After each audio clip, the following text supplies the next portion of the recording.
kita punya session untuk petang ini. Okay, so start recording dulu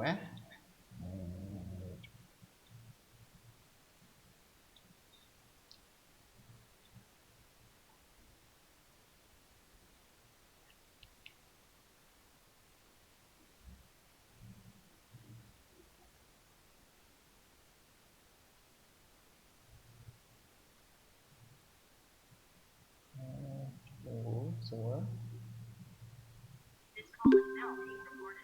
Alright. Okay, so it's already recording right now. Okay, let me just adjust a few things before we started. Okay, so for now, saya rasa kita baru ada dalam 31 orang yang masuk. Tak apa, kita bagi ruang dulu untuk yang lain-lain mula masuk. So, I just want to say hi. Assalamualaikum, selamat petang. Apa khabar semua? So, macam mana? Semua dah rehat, dah makan ke? Waalaikumsalam, alhamdulillah. Sudah. Petang. Okay, so alhamdulillah siapa yang dah makan, semua dah makan. Siapa yang belum tu, kejap lagi boleh lah lepas kelas ni kan? Okay, sekejap saya kasih adjust dulu beberapa perkara. Okay. So,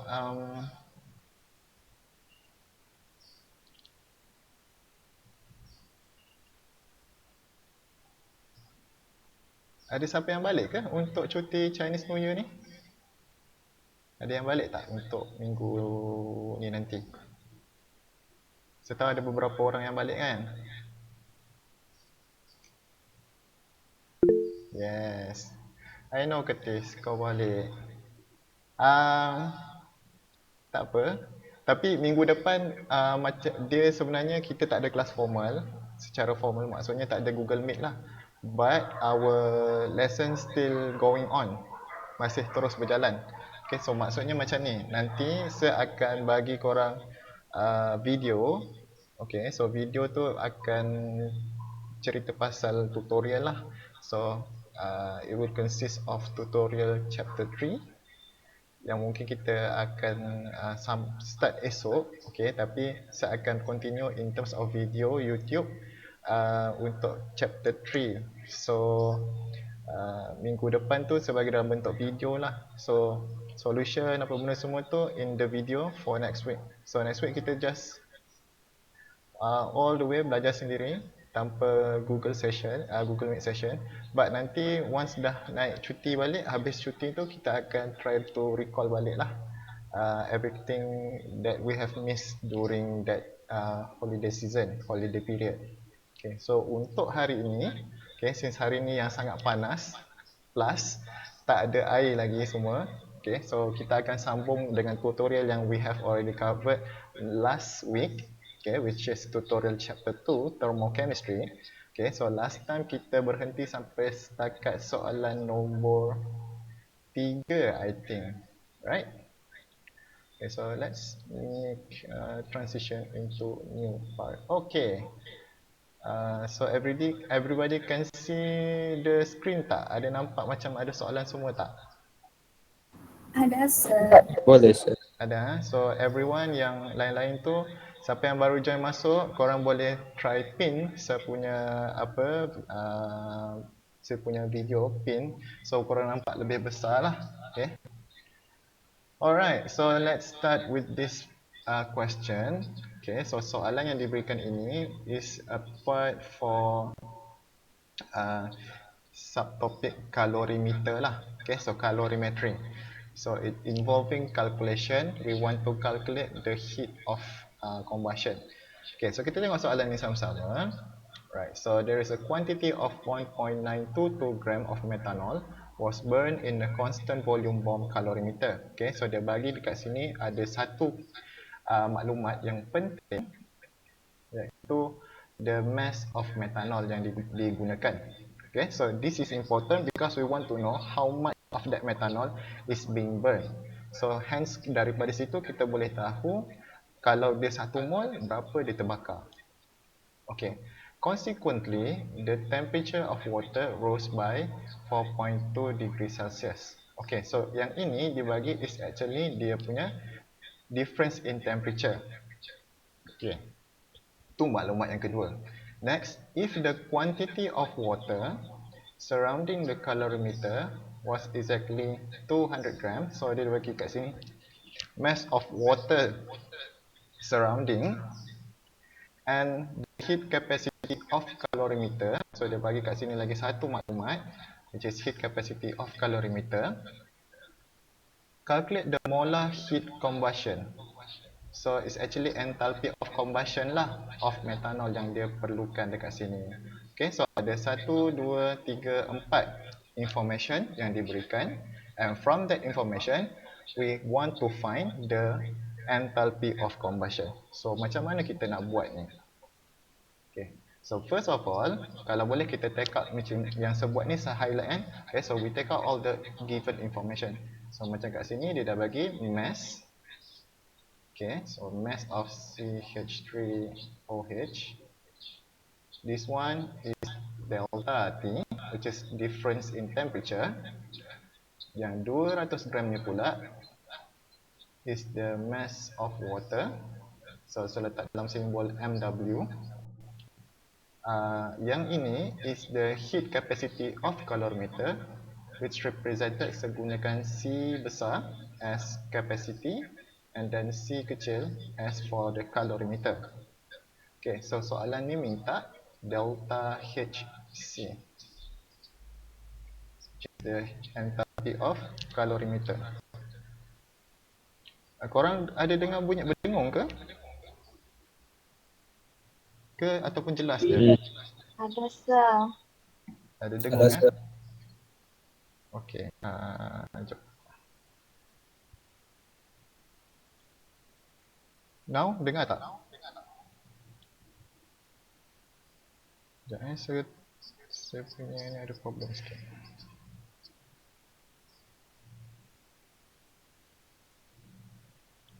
Okay, so now dengar berdengung ke? Tak ada sih. Tak ada sir. Tak ada eh? Okay. Alright, so let's continue. Okay, so bila kita nak selesaikan soalan yang jenis macam ni, first kali is we need to identify dia punya surrounding. Okay, so dia punya surrounding. Okay, so usually dalam ni ada 3 jenis case lah. So it's either the calorimeter itself sebagai dia punya surrounding. Okay, and then kita juga boleh ada water sahaja. So especially kalau menggunakan calorimeter jenis yang dia tak cakap spesifik calorimeter, dia just cakap coffee styrofoam. Okay, so selalunya kalau coffee styrofoam punya calorimeter, which is a simple calorimeter, the surrounding kita just consider water sahaja. Okay, ataupun solution lah. Okay, so that's the second surrounding. Yang third surrounding is that we combine both calorimeter dan juga water sekali. So ada 3 jenis surrounding. Okay, so untuk yang kali ni kita nak identify which one of that surrounding yang digunakan in this case. Okay, so dalam keyword kita kena tengok keyword yang ada pada soalan ini, which is dia bagi kat sini the quantity of water.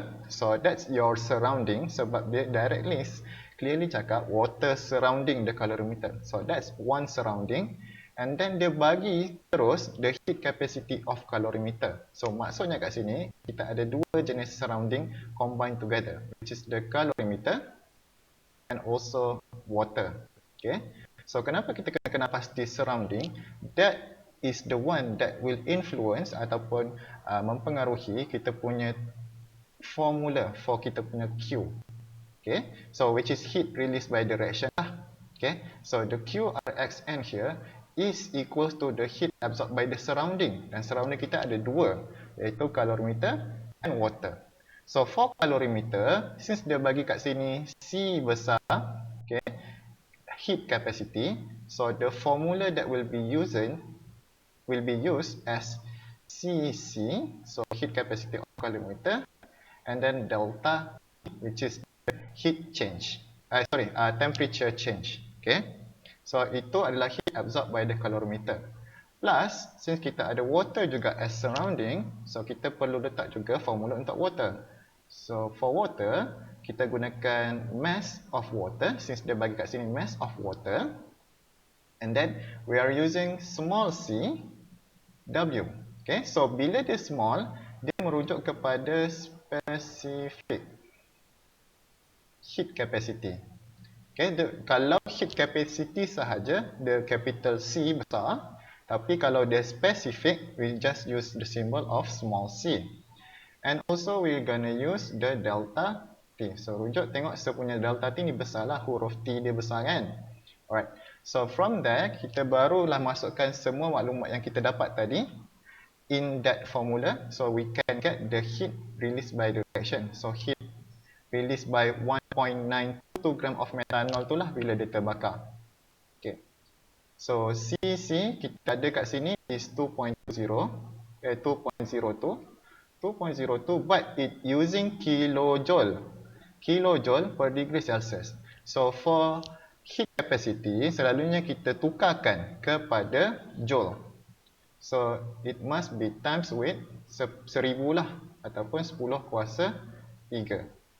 Okay, and then baru kita darabkan dengan kita punya temperature 4.20 plus with the mass given, which is mass of water 2000, specific heat capacity of water, since kat sini dia bagi dalam bentuk 4.18 joule per gram per degree Celsius.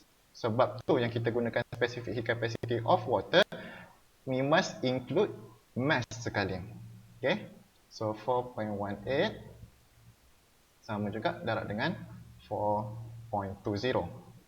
Okay, so gunakan kalkulator anda, calculate this one. Okay, daripada situ, what you will get is 43596 joules. Okay, so semua orang dapat macam ni ke? Korang ada yang siapa-siapa yang dah buat, boleh cuba tengok. Korang dapat macam ni ke?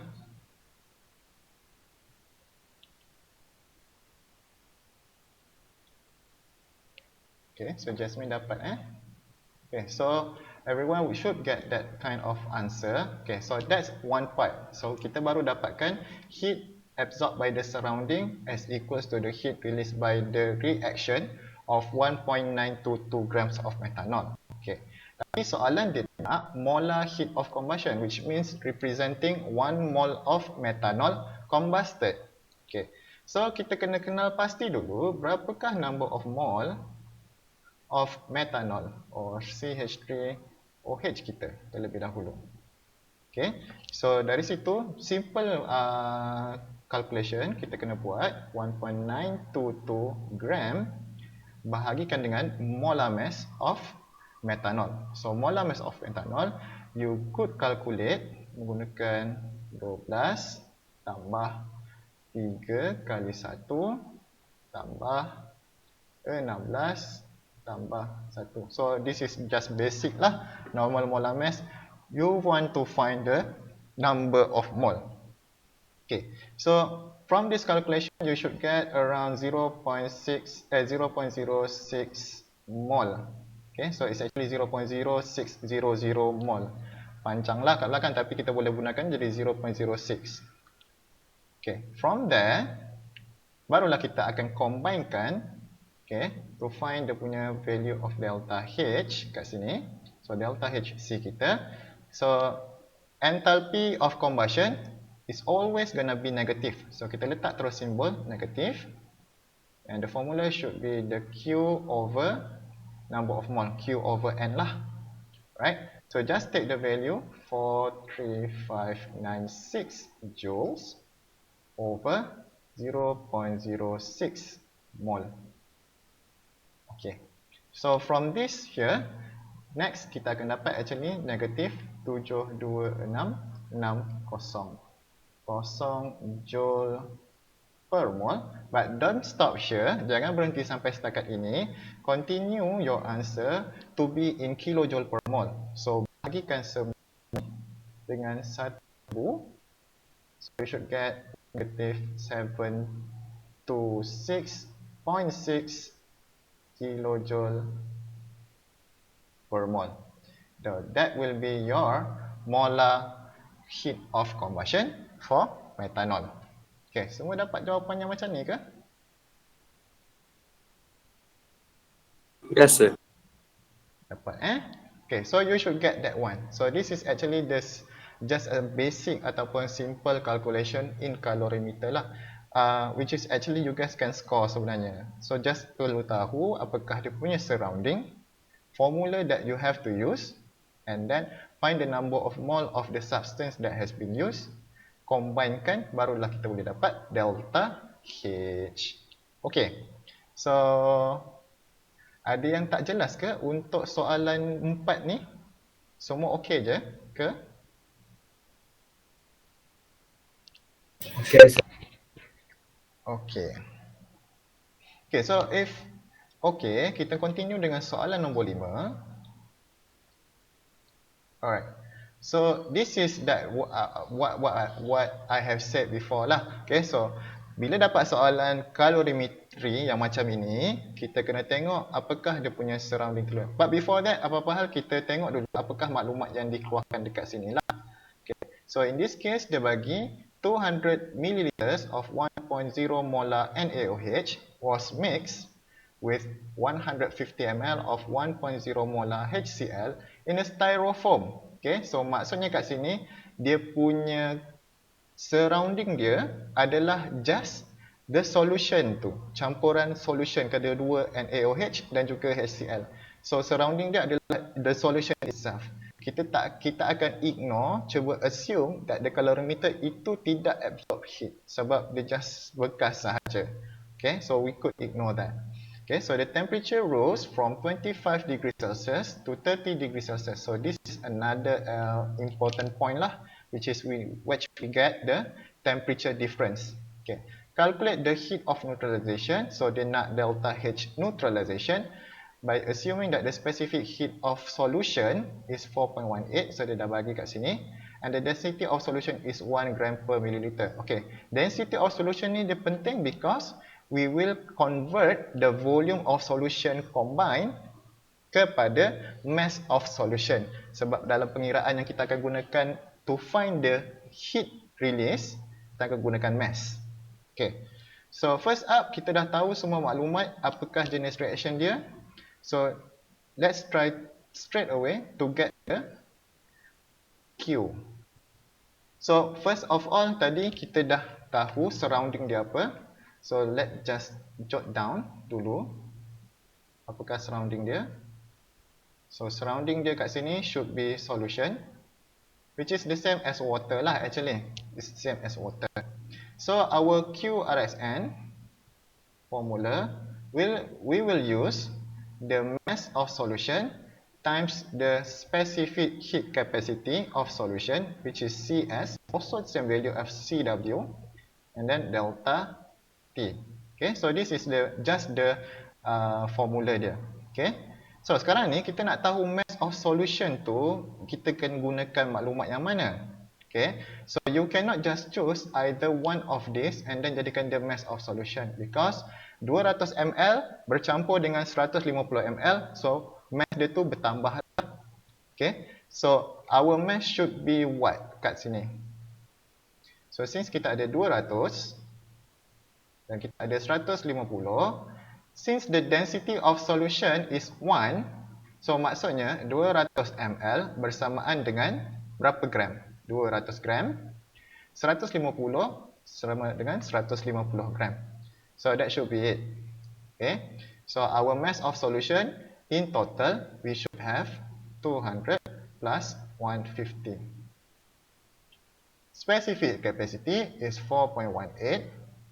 And then our difference in temperature is just 30 minus 25. Okay. So from there we should get our QRXN. Oh no, what happened?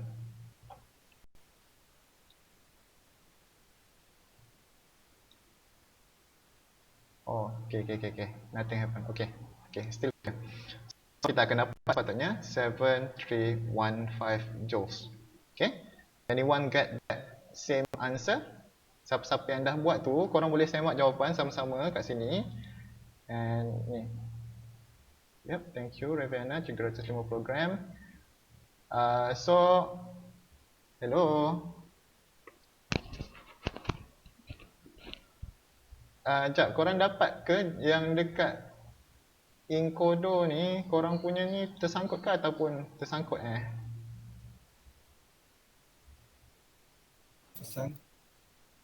kejap sebetulkan balik benda ni.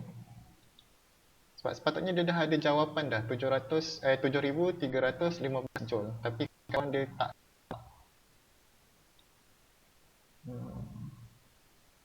Okay, jangan reboot balik yang apps tadi tu. Dia crash lah selalunya. Tu problemnya tu. Okay, so sorry about that. Sekarang nampak tak? Nampak sir. Okay, so from the calculation you should get 7315. Okay, so sorry about that. Kita continue lah teruskan. Okay, so this is just one part lah. So maksudnya daripada reaction tu menghasilkan sebanyak ini dia punya heat release. Okay, tapi kita nak tahu dia punya enthalpy ataupun heat of neutralization. Heat of neutralization by definition is heat release when 1 mole of H2O form. So 1 mole of H2O ni kita nak tahu berapa banyak dia punya heat release tu. Walhal apa yang kita tengok dekat sini is actually just from this reaction kita belum kira lagi lah berapa mole of water. So it's not supposed to be 1 mole lah sekarang ni. Okay, so kita buat daripada situ our balance chemical equation of this reaction, which is HCl aqueous dengan NaOH aqueous forming NaCl plus H2O. Okay, so betulkan balik this one right here. Okay, so kita kena dapatkan here berapakah number of mole of water tu kat sini. Okay, berapakah number of mole of water yang terhasil between these two reaction, between these two reactant yang diorang bertindak balas ni sekarang ni. Okay, so we have to find each number of mole lah dekat sini. Okay, so in this case the number of mole of HCl kita kena dapatkan berapa, and then the number of mole of NaOH pun kita kena dapatkan lah berapa. So from there baru kita dapat tahu berapakah number of mole of H2O. So menggunakan formula mv over 1000, so mv over 1000 which is the molarity darabkan dengan volume yang diberikan. So kita ada 1 molar darab dengan 200 bahagikan dengan 1000. So kita tahu that the number of mole of HCl adalah 0.20 mole. Manakala untuk NaOH kat sini, so dia punya number of mole adalah 1 darab 150 bahagi dengan 1000. Okay, so dari sini kita dapat 0.15 mole. Okay, so kita dapati kat sini number of mole diorang ni tidak sama. And bila kita tengok pada equation ni, 1 mole of HCl bertindak balas dengan 1 mole of NaOH menghasilkan 1 mole of H2O. Okay, so apa problemnya dekat sini sekarang ni? Macam mana kita nak dapatkan number of mole of H2O ni?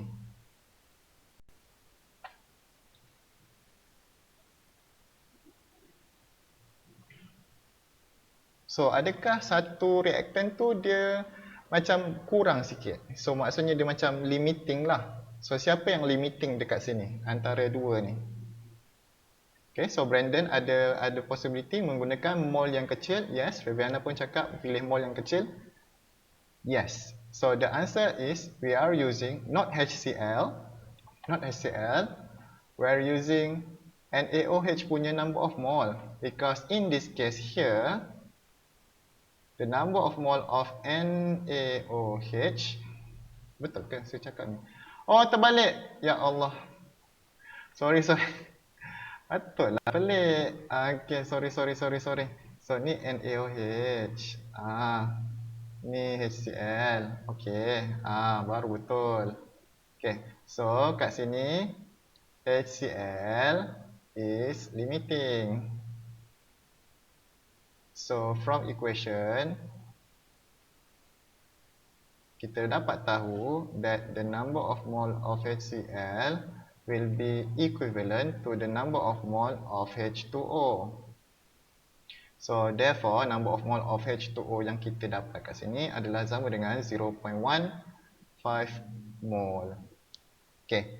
So next step is just the same, sama sahaja, Q over N. So delta H kita bersamaan dengan negatif Q over N.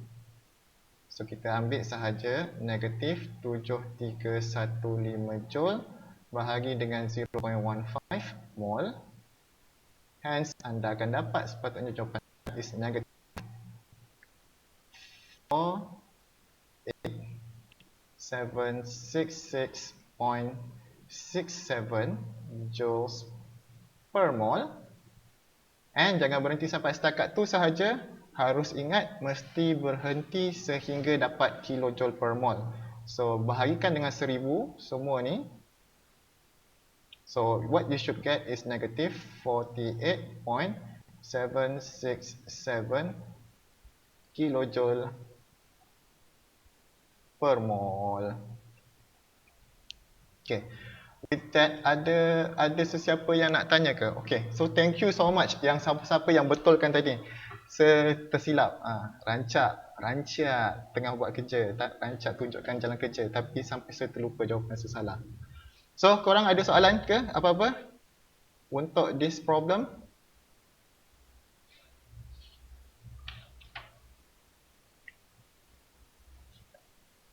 Okay, semua senyap je macam tak ada masalah. Shall we continue? Boleh kita teruskan? Boleh, sir.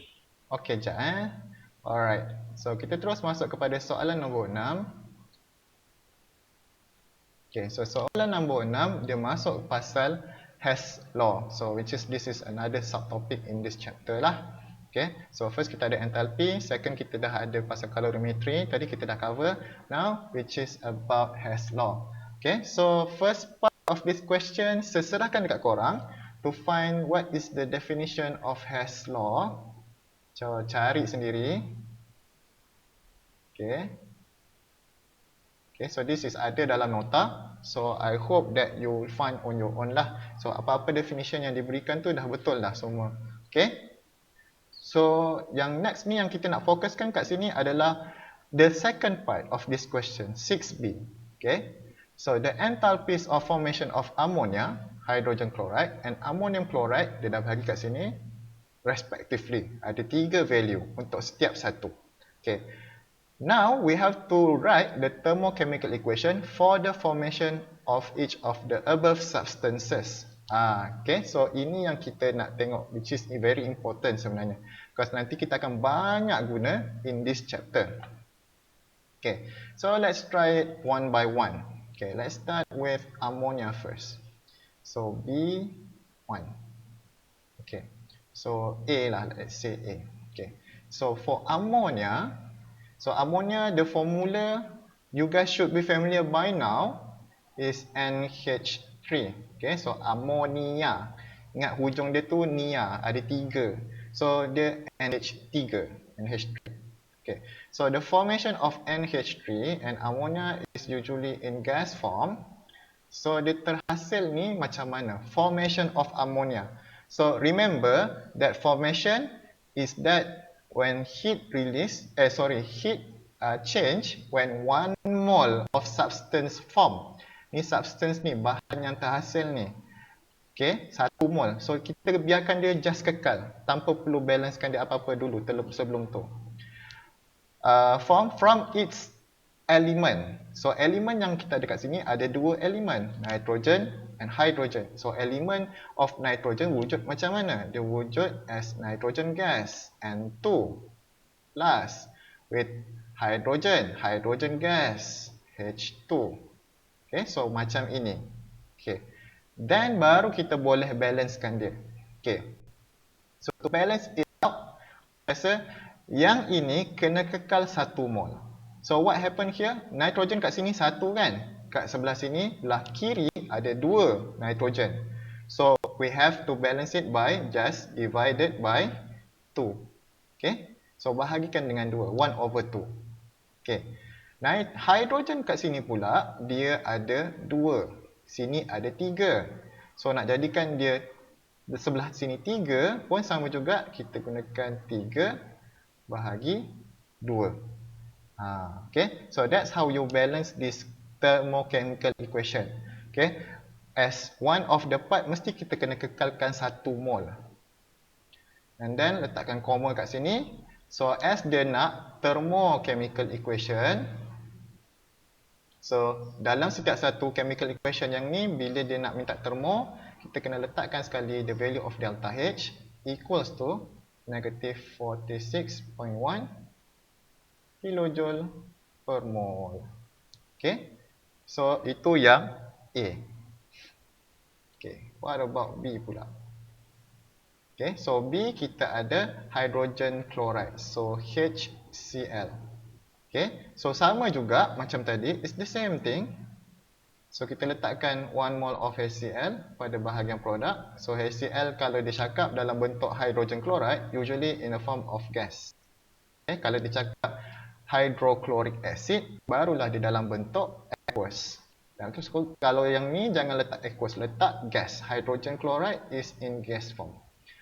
So the elements for hydrogen chloride, kita ada hydrogen H2 gas plus dengan chlorine. Chlorine pun dalam bentuk diatomic gas, diatomic molecule, which is Cl2 gas. And then balancekan dia, yang ni lagi simple, 1/2 H2, 1/2 Cl2. Sebab kita nak kekalkan dia bagi yang belah sini remain 1 mol. Bagi belah formation product tu sentiasa 1 mol. Okay, so and then jangan lupa delta H korang must be, letak juga 92.3 kilojoule per mol. Okay.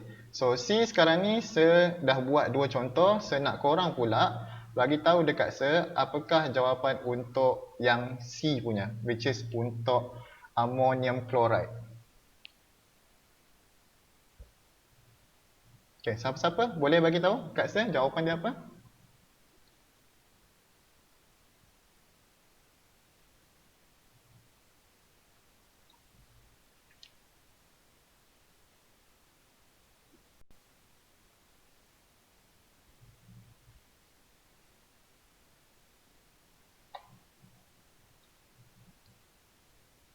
Okay, senyap. Senyap je. Ada sesiapa yang boleh cuba nak jawab? Okay, so Jasmine ada bagi cuba jawapan kat sini. 1/2 N2 gas, okay, plus 2 H2 gas, plus 1/2 Cl2 gas, forming NH4Cl. Yup, so that's your very answer. Betul, memang itu jawapan dia. So mana-mana yang lain tu dah cuba jawab, dapat jawapan yang sama, boleh tandakan right pada jawapan korang. So that's the answer. Memang betul, yup. So kita turun ke bawah sikit. So kita ada kat sini 1/2 nitrogen gas plus 2 hydrogen gas plus 1/2 Cl2 gas forming NH4Cl solid. So ammonium chloride is a salt, so they mesti remain as solid. Kekalkan jawapan kat situ.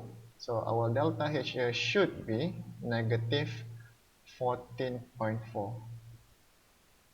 kilojoule per mol. Gitu. Okay, so check your answer. Jawapannya sama tak macam dekat yang kita tulis sama-sama sekarang ni kat sini. Okay, so now apa yang dia nak, apa yang kita nak tengok soalan yang seterusnya, this is how do we calculate the enthalpy change for the reaction given here. Okay, so enthalpy change for the reaction yang diberikan. So kita ada kat sini, salin balik je kat bawah ni, NH3 gas plus HCl gas forming NH4Cl solid. Okay. So yang ini bila dia dah bagi setiap satu spesies yang diberikan sini, kat atas ni dia dah bagi dia punya delta H formation. Okay. Dia dah bagi value dah delta H formation of each one of the species. Okay. So ada cara untuk kita dapatkan delta H of this reaction given here. Soalan B2 kan. Okay. So delta H dia of this reaction is gonna be equals to the sum of delta H formation of product, okay, minus with the sum of the delta H formation of the reactant. Okay. So that's how you have to do it. Cara dia simple saja. Kita combinekan produk punya delta HF, tolakkan dengan reactant punya delta HF.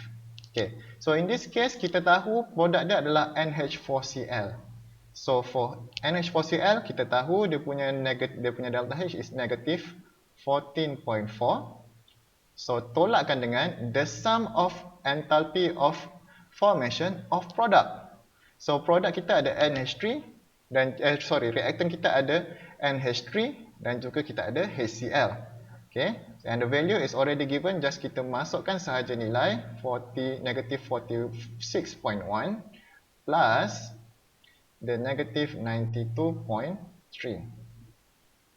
So from there masukkan, just kira sahaja. What you should get is negative 124 kilojoule per mole. So that will be your enthalpy of the reaction.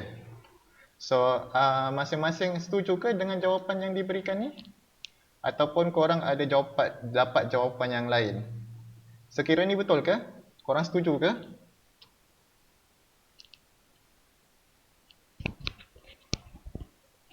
Test.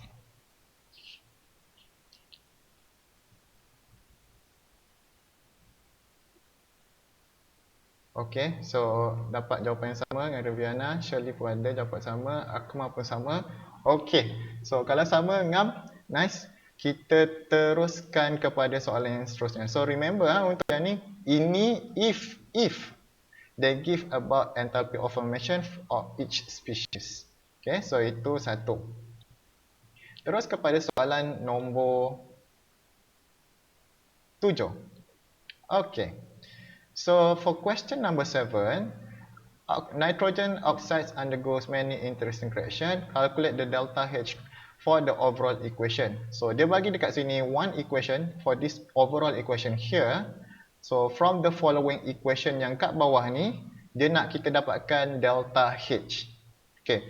So this dia akan kita gunakan Hess law lah. Okay. So for this method, saya akan tunjukkan untuk algebraic method.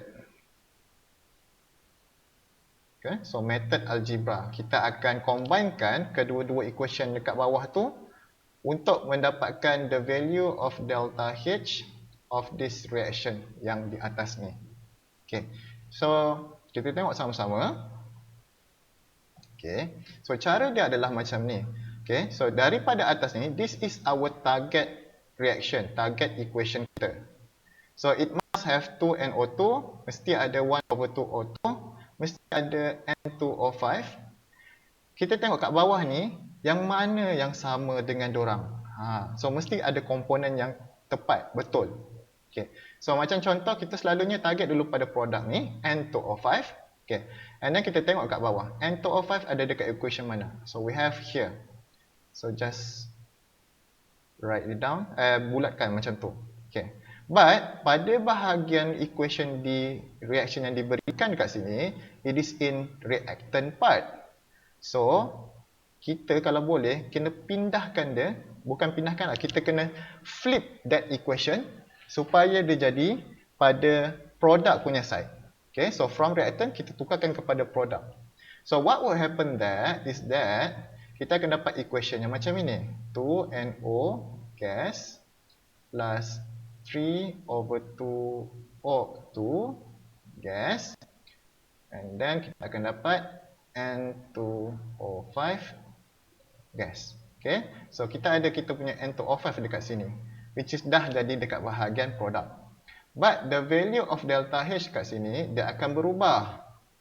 So apa? Sebab since kita dah flipkan dia punya sign. Okay, not the value lah actually. Value dia sama, dia punya magnitude dia sama, but dia punya now sekarang ni kita kena darabkan dengan negative 1. Bila kita flip je satu equation tersebut, kita darabkan dengan negative 1. Okay, so now instead of positive 2 to 3.7, now dia dah jadi negative 2 to 3.7 kilojoule. Okay, so that's your new value for delta H dia. Okay, next. Tengok mana yang ada NO2. So macam kat sini, kes kat ni, kat bawah ni ada NO2. Okay. So tengok NO2 ni, dia ada apa? Yang ni kat bawah ni cuma ada satu NO2. And dia dekat bahagian belah produk. So kita flipkan dia. Pindahkan kat sebelah sana. Dan darabkan dengan 2. Supaya nanti barulah dia balance, dapat dengan atas mendapat 2NO2 on the reactant side. Jadi nilai yang dekat sini is actually kita darabkan dengan negative 2. So the whole equation here will be times by 2. So apa yang kita akan dapat nanti is that is 2NO2 gas. Jadi 2NO gas plus O2 gas. So delta H here will be positive. So kali ni kita punya 51.7 ni kena darabkan dengan 2. So kita kena darabkan dengan 2. Saya tak kira yang tu, so 51.7 times 2. Okay. Now for the final part, kita nak kena ada 1/2 O2. Okay. So 1/2 O2 tu nak dapat macam mana? Kat sini dua-dua ada O2 tau. Okay. Tapi kita dah ubah suai dulu equation ni. So kita just tengok daripada bawah ini sahaja. Apa kita akan buat macam ni? So kita punya N2O5 dah settle. 2NO2 pun dah settle. So kita just tarik ke bawah. 2NO2 gas. N2O5 kita gas pun dah settle. Okay. Sekarang ni kita nak selesaikan untuk O2. Okay. So satu part of the equation 3/2 O2, satu lagi kita ada 1O2. Okay. So potong dia, tolakkan bila sebab dia orang ada dekat opposite side, tolakkan dia. Okay. So dia akan jadi kat sini, what will be remain is just 1/2 O2 gas. Okay. Tapi ada satu lagi part yang kita tak perlukan, which is 2NO. So potong dia siap. So dah tak ada dah dekat bawah ni equation dia. Okay. So now dah dapatkan dia punya delta H value dia ni kat sini berapa. So just tambahkan nilai dekat tepi ni, tambahkan kedua-dua ni. Okay. So what you should get is actually negative 120.3 kilojoule per mole. Siap. So dapatlah jawapan korang. Okay, ada siapa-siapa yang mempunyai masalah? Alamak.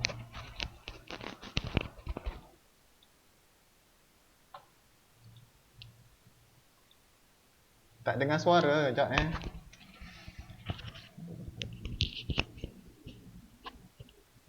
Testing. Test.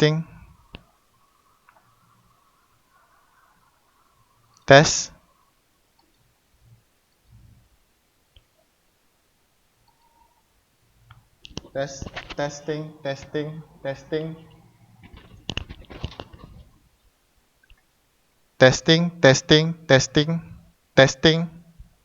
Boleh dengar tak? Alright, dah boleh dengar, sir. Okey. Penat-penat ku cakap panjang-panjang jadi tak dengar. Astaga, aduh. Sabar je.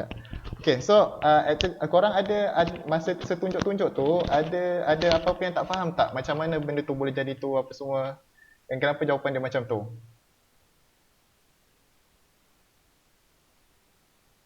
Any problem with that? I think yang ada tak faham Brandon macam mana? Yang macam last sem kan sir, ada satu chapter. Yeah, it's actually lebih kurang macam tu juga. Yang ini Brandon, dia macam kita tambah tolak je sebenarnya. Yang penting kita samakan dulu equation dia.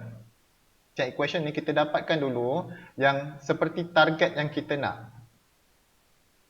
Okay, so macam contoh dekat sini. Okay, first part of this equation, okay, kita ada N2O5 kan. Tapi yang ini N2O5 dia belah kiri. Target equation kita dia belah kanan. So kita tukar tempat dia, switch the side. So equation tu, the whole equation kita terbalikkan dia. So bila kita terbalikkan equation dia, reversekan equation dia, nilai delta H ni kita kena darab dengan negative 1. Okay, itu satu. Lepas tu, apa lagi yang kita perlukan sama? Bila dah dapat tu, okay, kita dah dapat tahulah sama. Oksigen ni jangan tengok dulu sebab oksigen ni ada kat dua equation. Okay, kemudian apa yang kita tengok? Kita tengok yang 2NO2 ni dahulu. Ada dekat equation apa? So, dia ada kat equation nombor 2 bawah ni. Okay, tapi NO2 yang ini ada 1. Atas ada 2. So apa kita perlu buat? Kita darabkan the whole equation dengan 2. Hence sebab tu kita ada darab 2 kat sini. Okay. And lagi satu, NO2, 2NO2 pada bahagian sini is on the left hand side. Bawah ni right hand side. So kita flipkan lagi sekali equation bawah tu. Equation nombor 2 tu pun kita flipkan juga. Okay. So kita flip and darab 2. So that's why kita dapat 2NO2 sama dengan 2NO gas plus O2 gas. Okay. Hence, dia punya delta H dia kat sini, nilai dia macam mana? Nilai dia jadi positif 51.7 darab dengan 2. Sebab apa tadi asalnya negatif kan? So, kita dah darab dengan negatif. So, dia jadi positif. Okay. Kemudian, apa kita akan buat? Kita remainkan mana yang kita nak jadikan target tu. This one and this one. NO2O5 and NO2. Okay, tu dia remain. Yang mana kita tak nak tu kita akan potong, which is 2NO ada kat bahagian kiri, 2NO satu lagi kat bahagian kanan. So they are on the opposite side. So kalau ikut rule tolak, dia akan dipotong. Okay, 3O2 dan juga O2 dekat sini is actually our target lah, apa yang kita nak.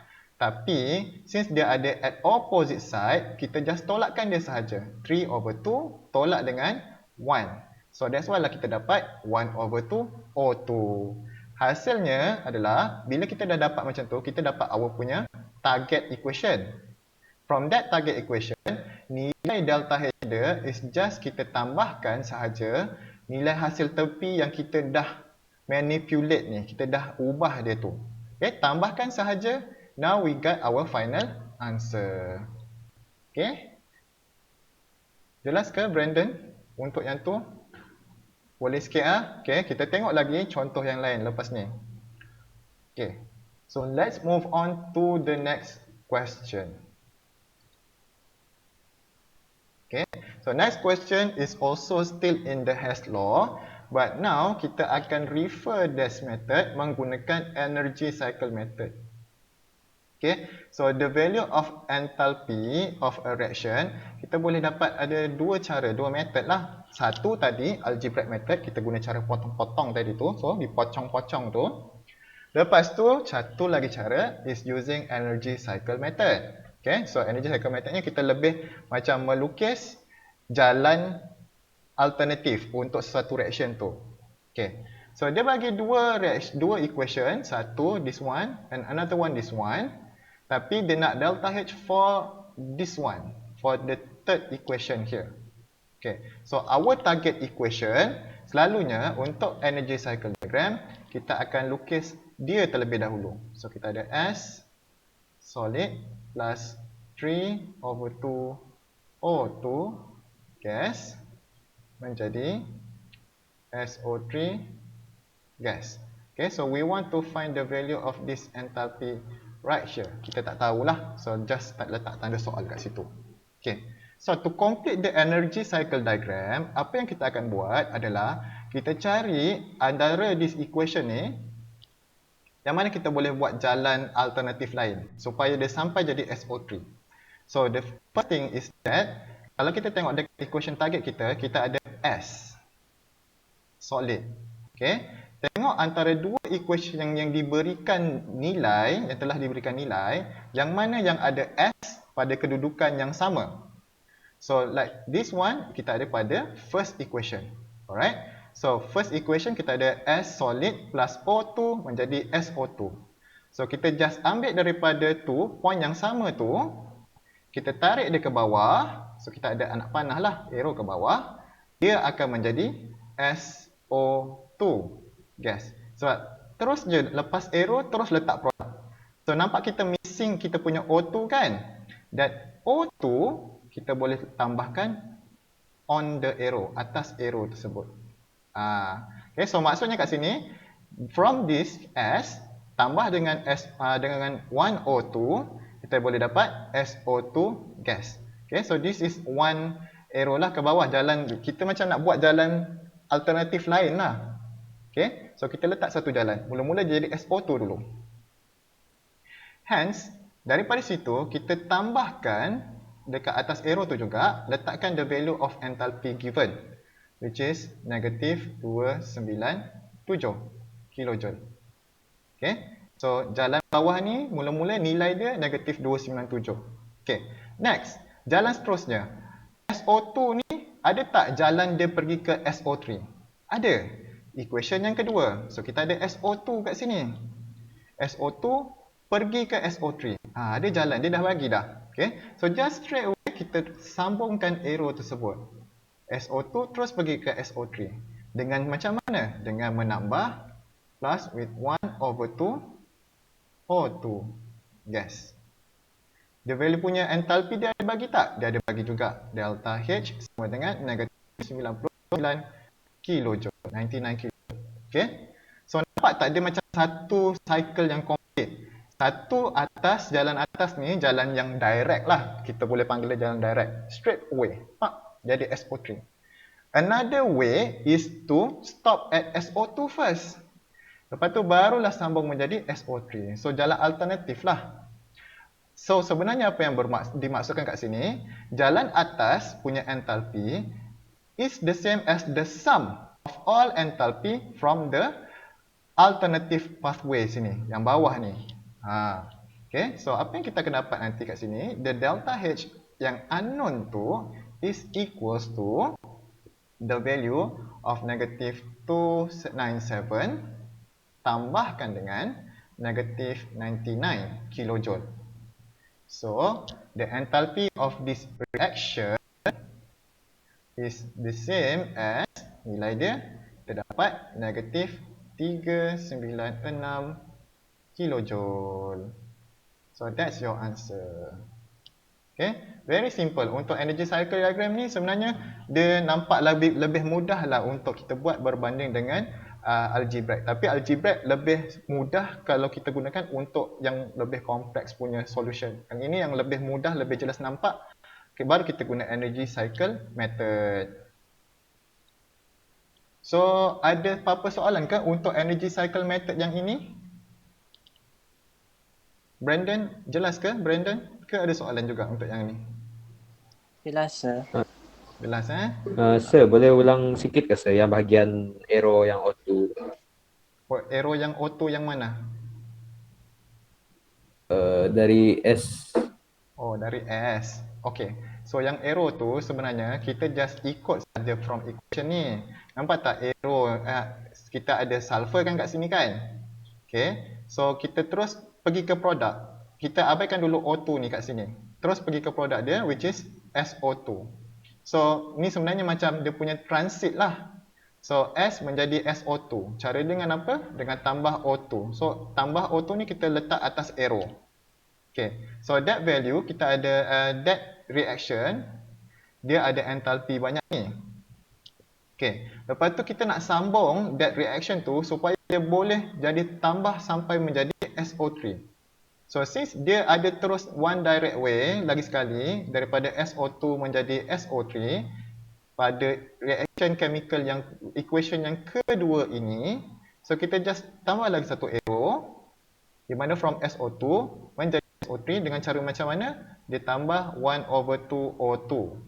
Okay. So if we try to figure this out together, sebenarnya kan kita nampak kat atas ni dia S plus 3/2 O2 kan.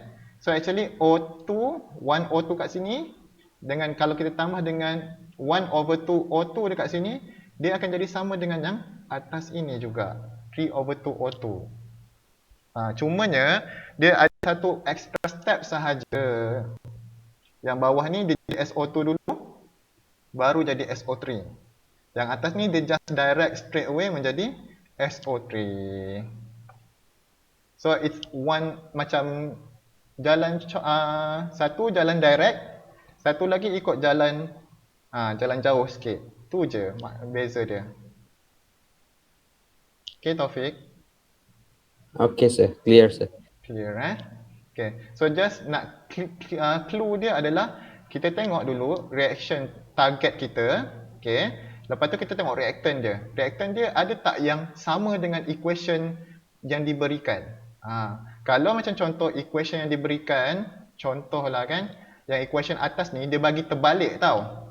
Dia bagi SO2 dulu. SO2 menjadi S solid plus O2 gas. Let's say lah dia bagi macam ni dulu Okay. So kita still boleh gunakan macam ni. Cumanya bila kita buat arrow ni nanti, arrow tu kan dia daripada S pergi kepada SO2 kan. So the value of delta H tu kita akan darabkan dengan negative 1. So actually kalau dia buat equation yang macam ni, kita akan dapat positif 297. Tapi since kita dah reversekan dia, baru kita dapat negatif 297. But actually essentially is just the same sahaja, sama sahaja. Okay, jelas? Jelas sir. Okay, so kita teruskan lagi satu soalan lagi saya rasa. The remaining of that question yang lain tu saya akan cuba bagi dalam bentuk video. So korang boleh ada masa sendirilah nanti untuk ni. Saya pun tak nak ambil masa lama korang untuk Google Meet ni sebab banyak resources yang korang akan gunakan kan. Google Meet ni besar dia punya ni. Okay, tak apa, kita tengok lagi satu contoh soalan yang bawah ni. So untuk soalan yang ini is actually quite complicated lah kalau kita tengok secara umumnya. Dah tengok soalan je, wow, banyak equation. So macam mana kita nak jawab ni? Okay, it's actually sama je macam kita jawab soalan nombor 7 tadi. Okay, so soalan nombor 9 ni is actually sama macam soalan nombor 7. Cuma kita kena perlu tahu macam mana kita nak tackle soalan ni. Macam mana kita nak dapatkan final answer tu. Okay, kita tengok sama-sama soalan nombor 9 ni. So we have kat sini is acetylene CH2 is a gas used in welding torches. It is produced by the action of water on calcium carbide CaCO2. Calculate the enthalpy of formation of acetylene in kilojoule per mole by using the thermochemical equation given below. So ada banyak thermochemical equation ni. So yang ini tak sesuai lah kalau kita gunakan energy cycle diagram. Lebih sesuai kalau kita gunakan algebraic method. Okay, but apa hal kita kena tulis dulu apakah kita punya target equation. So target equation dia tak bagi kat sini, dia cuma bagi equation yang tambahan yang bawah ni saja. Okay, so our target equation is the formation of acetylene. Acetylene is C2H2. Okay, so it is in a form of gas.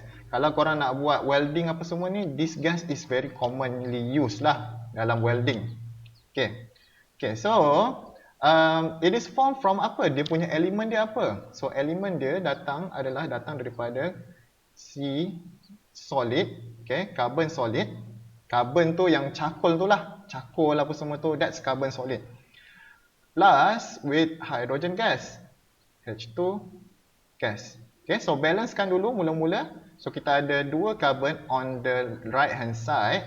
Jadi dekat bahagian sini kita akan ada dua carbon solid lah. Hydrogen gas, ngam, ada dua atom. Sini pun ada dua atom, ngam. So kita nak dapatkan delta HF ini berapa? So that's what we need to find. So this is our target equation. So now kita akan manipulate all of this equation here supaya kita dapat target equation yang ini. Okay, so cara dia macam mana? Macam tadi kita tengok nombor 7, saya tengok apa kita punya produk dahulu. Okay, so produk kita kat sini ada C2H2.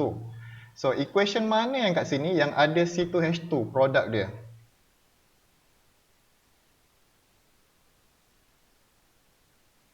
Equation mana yang ada? Kita cuba sama-sama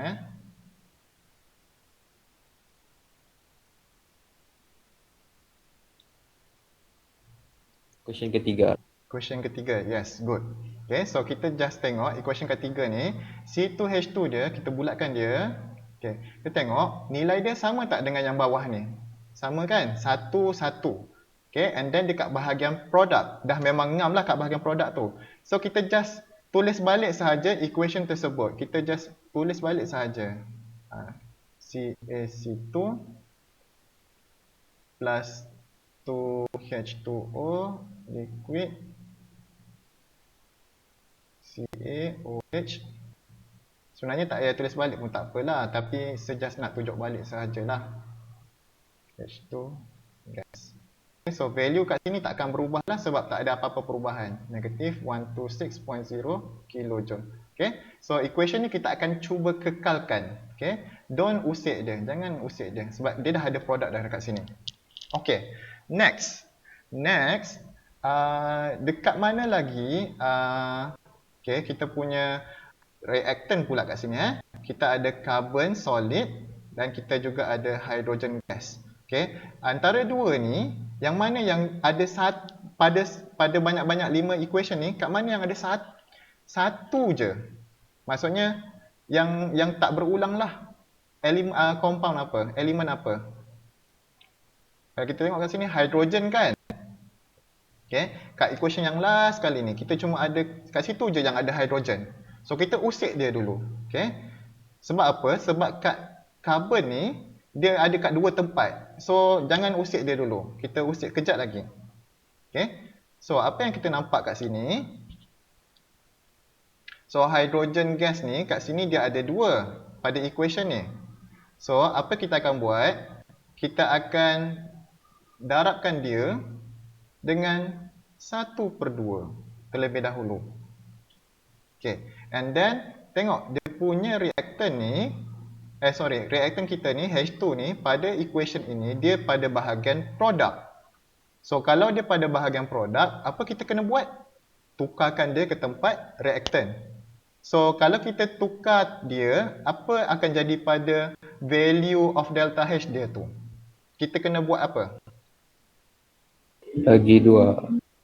Dia dah bahagi 2, 1. Okey, tapi kalau kita flip equation Darab tu, negative 1. darab dengan negative 1. Yes, betul. Darab dengan negative 1. So maksudnya kat sini the whole equation dan value kat sini akan darab dengan negative 1/2 lah is actually. Okay, negative 1/2 lah nanti. Okay, so apa kita akan buat? Kita tulis balik equation tu in terms yang betul dalam yang kita dah betulkan balik. So maksudnya kat sini nanti kita akan dapat hydrogen gas, 1 hydrogen gas plus 1/2 O2 gas menjadi H2O liquid. So kita dah bahagi semua ni dengan darab semua ni dengan 1/2 kan?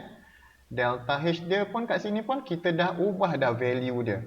Di mana kita akan dapat nanti sebab positif 572 ni kita dah bahagi dengan 1/2 kan? Kita dah darab dengan negatif 1/2. So dia jadi negatif 572 bahagi 2 kilojoule. So that's dua equation yang kita dah tackle dah betulkan dah. Okay, now barulah kita nak usik untuk yang graphite punya.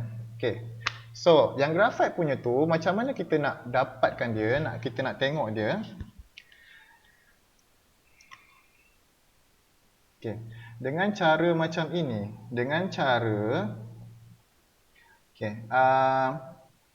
sekarang ni, kat ni kita ada 3 grafite. Bawah ni kita ada 1 grafite. So, macam mana kita nak jadikan dia 2 grafite daripada 3 dan 1? Apa yang grafite tu kena buat? 3 tolak 1 lah kan? Baru dapat 2 kan? Macam tu kan? Ya. Okay, so 3 tolak 1. So 3 ni dah memang dekat bahagian reactant, which is sama dengan yang 2 carbon graphite ni, 2C tu. Okay, dan satu lagi, carbon graphite yang pada equation keempat ni, dia dekat bahagian reactant juga. So kalau macam ni, this case, dia akan jadi 3 tambah 1. So tak samalah jadi 2 kan, dia akan jadi 4. So one of this kena pindah ke bahagian kanan. So maksudnya equation yang nombor 4 ni, kita kena darabkan dia dengan negatif 1. So kita kena terbalikkan dia. Okay, so apa akan kita dapat nanti is that kita akan dapat CO gas menjadi carbon graphite. So C solid je lah, saya tulis C solid je, tambah 1/2 O2 gas. So delta H dia dekat sini akan jadi positif 220 kilojoule. So that's 3 equation. Yang lagi satu, yang equation yang nombor 2 ni kat sini, ini kekalkan saja. Kekalkan saja, kita just tulis balik sahaja. So kita akan dapat kat sini nanti CaO solid tambah 3 carbon solid menjadi CaC2 solid tambah CO gas. So the value kat sini pun masih kekal sama, which is positive 462.3 kilojoule. Last equation yang kat sini, last equation yang kita tak letak lagi adalah equation yang pertama. CaO solid plus H2O liquid menjadi CaOH2. Okay. So equation yang sebenar, yang atas ni, paling atas ni sebenarnya kita nak hapuskan dia. Kita nak buang dia. Okay. So kita cari yang dia dekat mana yang, maksudnya equation dia ni, kita tengok elemen apa yang sama dan kita cuba letakkan dia on opposite side. Okay, satu lah yang kita boleh nampak kat sini is that this CaOH2 dengan CaOH2 dekat sini, since equation yang ketiga ni kita dah kekalkan dia sama. Okay, kita dah tak boleh ubah dia dah, jangan terbalikkan dia. So equation yang atas ni lah yang kita kena ubah. Equation yang pertama ni lah kita kena ubah dia. So kita kena reversekan dia. Okay, so maksudnya the whole equation there kita akan darabkan dengan negative 1, so dia jadi flip, terbalik. So kita ambil dia CaOH2 solid menjadi CaO solid plus H2O liquid. So that the value of delta H dia dekat sini akan jadi reverse, which is positive 65.3 kilojoule. Okay, so now barulah kita akan combinekan the whole thing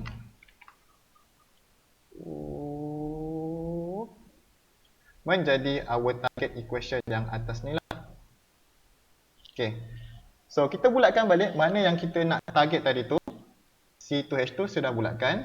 Hydrogen gas pun kita bulatkan balik sini. Carbon, carbon kita akan tengok sini satu, sini satu. Okay, so carbon yang C dekat sini dengan yang ni kita boleh potongkan dia supaya tinggal 2. Okay, yang lain-lain semua ni kita check balik supaya kita boleh cancelkan dia antara satu sama lain. Okay, so macam kat sini kita check dulu CaC2. Okay, so CaC2 ni satu, kita tak buat inilah, kita tak bulat. Kita tengok dia. So CaC2 satu kat sini pada bahagian reactant, satu lagi kat bahagian produk bawah ni. Okay, so itu je, dua tu je yang ada kat situ. So kita potong dia, satu, dua. Okay, settle. So kita dah potong yang tu. Ni untuk check balik lah sebenarnya, supaya kita tengok jawapan kita yang akhir tu sebenarnya betul lah sebenarnya. Okay, so this is just a checking step. Kalau kita dah buat macam ni, kita dah confident tu, kita boleh proceed je terus. So this is just nak check balik sahaja. Okay, so kita ada kat sini 2 H2O. Belah sini ada satu H2O, sini pun ada satu lagi H2O, belah kanan. Kiri ada, kanan ada 2, boleh potong, cancel out, so dah cancel confirm. Sini CaOH2, bawah sini CaOH2 pun pada bahagian belah kiri, satu kanan, potong. Oxygen gas, sini ada 1/2, belah kanan ada 1/2, potong. CO gas kat sini, mana lagi CO? So tertinggal ke CO ke CA? So salah tulis ke? CO, mana lagi CO? Ada yang tertinggal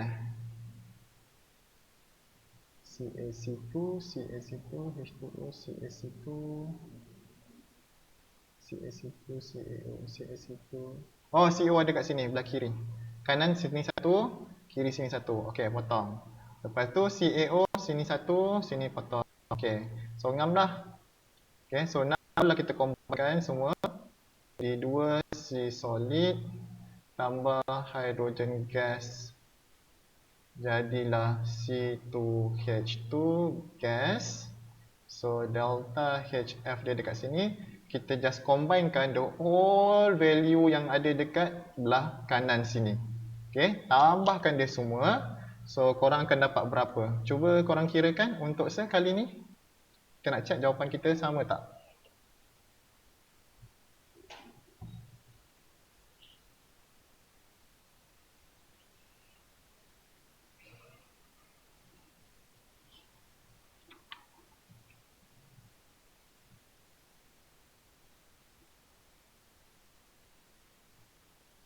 Okay, 335.6 positif atau negatif? Positif kan? Right, betul. So kita dapat positif 335.6 kilojoule. That's it. So ngam sudah jawapan kita. Kilojoule per mole. So bila dia cakap enthalpy of something, so jangan lupa, walaupun yang unit yang dibagi kat sini kilojoule, jawapan akhir korang must be in kilojoule per mole. Okay. So it's quite complicated, nampak panjang apa semua, but if you try it on your own by satu-satu, cuba pelan-pelan, tak apa, take your time, insyaAllah boleh tu. So don't worry, insyaAllah boleh. So next question nanti kalau ada berapa lagi exam jarang ditanya yang macam ni, tapi mungkin boleh ditanya, so at least dah ada solution lah. So lepas ni kalau nak lebih tahu lagi, boleh ulang-ulang lagi video ni balik. Okay, tak apa. So kita masuk lagi satu je soalan lagi untuk kita habiskan kali ni, soalan nombor 10. So daripada situ kita boleh, lepas tu kita boleh habislah. Okay, so last question. So last question is question number 10. Okay, so question number 10 ni is actually a very simple lah. So ngam lah untuk kita habiskan ni. Okay, definition of lattice energy, kalau boleh korang dapatkan sendiri. Okay, ada daripada yang kita dah buat car table kan. Car table tu dah ada maksud definition of lattice energy. So from that anda dapatkan lah. Okay, tu satu. B, soalan B. Which substance of the following pairs has larger lattice energy? So soalan dia dekat sini, siapa yang mempunyai larger lattice energy? KCl ataupun RBCl? Okay, so nak korang cuba teka, bagi respon dekat dalam chat. Korang rasa mana satu yang lebih besar, KCl ataupun RBCl? Which one has the larger lattice energy?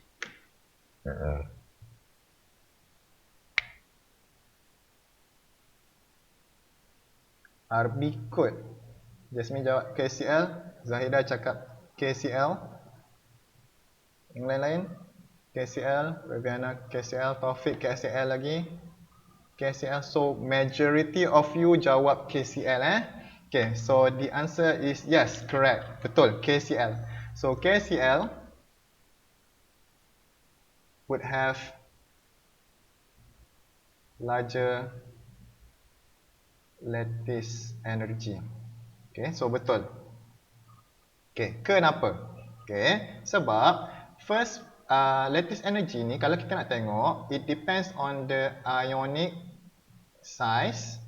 Satu, kita tengok ionic charge. Okay, so dua ni. Okay, kat sini since KCl, dia punya ion dia, kita ada K plus dan juga Cl negatif. Rubidium pula kita ada Rb plus Cl negatif. Okay, so Cl ni kita boleh ignore lah sebab dia adalah elemen yang sama, ion yang sama. Tapi K plus dan juga Rb plus adalah dua ion yang berbeza in the group 1. Diorang mempunyai ionic charge yang sama, so kita boleh ignore the bahagian ionic charge, but they have different ionic size. So since KCl ni sebab apa? Ionic size dia tu adalah inversely proportional to the lattice energy. Okay, lattice energy kena, sorry, saya punya ni selalu hilang-hilang lah. Kejap saya try. Korang boleh nampak tulisan sir ni ke? Testing. Boleh nampak tulisan sir ke? Yang sir conteng balik? Tidak. Tidak. Okay, saya tak. So problem ni kejap saya tutup balik and then saya buka balik encoder ni. Hari ni banyak problem pula dia. Okay, so saya just continue lah sementara dia tu. Saya just cakap Okay, so bila ionic size tu lebih kecil, okay, so K plus would have smaller ionic size compared to Rb. So that's is the fact lah. Okay, kita dah belajar ni chapter 3 last sem. Okay, so bila kecil, maka dia boleh buat a stronger electrostatic ataupun stronger ionic bond with Cl negative ion. Tu dia punya alasan dia. So bila dia mempunyai kekuatan ionic bond yang lebih kuat, okay, sebab size dia lebih kurang sama, kecil-kecil, okay, and then nukleus dia tu makin rapat, okay, so dia akan lebih susah untuk kita pecahkan. So lattice energy dia lebih tinggi lah. Okay, so sekejap saya buka balik encoder tu.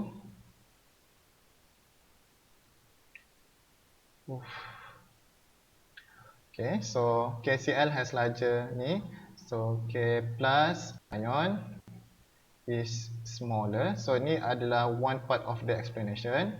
Is smaller than Rb plus. Thus, K plus can form stronger ionic bond with Cl negative ion compared to Rb plus ion. Itulah ion. So that's the reason. Itu sahaja. And that's what you should remember. Okay, so if let's say kalau kita compare between KCl dengan CaCl2. Okay, so macam tu KCl and CaCl2.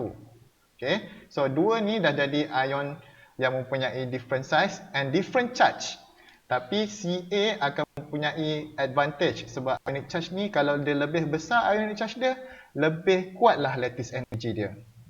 Gitu. Okay, so but the priority ionic size, but then baru ionic charge. Okay, so remember this factor. Dua benda ni sahaja kena ingat untuk lattice energy. Soalan ni mungkin famous keluar selalunya pada soalan section ataupun UPS lah. Waktu UPS dia selalu keluar. Tapi kalaulah ditakdirkan dia keluar dalam PSPM, so you have to remember those two factors and explain pun pasal those two factors. Mana yang dia boleh buat ionic bond yang lebih kuat. So that's the explanation. Okay. So I think that will be all for today. Saya rasa sampai setakat ini sahaja. Saya pun tak nak ambil masa korang banyak. Walaupun selalunya kita nak buat kelas, kalau boleh nak buat kelas 2 jam tu. Tapi memandangkan saya rasa tak sedap lah kalau kita nak buat 2 jam penuh and then korang punya data pun habis semua. Kita berhenti sampai setakat ni saja. Okay. Yang selebihnya tu saya akan buat dalam bentuk video. Okay. So tutorial untuk soalan 11, 12 dan sehinggalah habis soalan tu saya akan buat dalam bentuk video. So apa yang kita akan buat untuk Google Meet esok, okay. So adalah kita akan bincang soalan objektif, tutorial objektif chapter 2 ni. Okay. So objektif tutorial tu kita akan cuba buat sama-sama soalan tu. So lebih singkatlah masa yang kita gunakan tu. So data korang pun tak banyak habis. But the remaining tutorial question yang ini saya akan buat dalam bentuk YouTube video lah. So that you will use less resources. Data pun kurang lah guna. Okay. So you can use for different subject and untuk revision korang jugalah yang lain-lain. Okay. Okay. So tak apa, video yang ni saya akan saya record dah. Nanti korang boleh tengok juga balik siapa-siapa yang terjejas atas line tadi. And saya juga record, saya akan cuba letak juga dalam YouTube sebagai reference korang. Alright. So I think that will be all for this session. So sebelum kita habis, saya just nak minta maaf sangat-sangat kalau ada apa-apa kekurangan daripada sesi kali ni. Masalah teknikal yang memang selalulah, setiap kali sesi je ada masalah teknikal kan. So saya minta maaf banyak-banyak pasal tu. And I hope dengan sesi yang tak seberapa ni korang dapat terima ilmu yang berguna untuk korang gunakan di masa-masa akan datang nanti ni, and hope membantu korang dalam memahamkan sedikit pasal topik thermochemistry ni lah. I hope so. Okay. And yeah, kita jumpa lagi esok insyaAllah. Thank you so much untuk datang kelas petang ni. And yeah, kita berhenti sampai setakat ini sahaja. So bye. Assalamualaikum. Take care semua and jumpa lagi nanti insyaAllah. Bye. So bolehlah beransur. Sama-sama. Bye, sir. Assalamualaikum, Thank sir. you, sir. Bye, sir. Thank you, sir. So stop recording Thank you and bye, sir. Bye bye. Okay, thank you semua.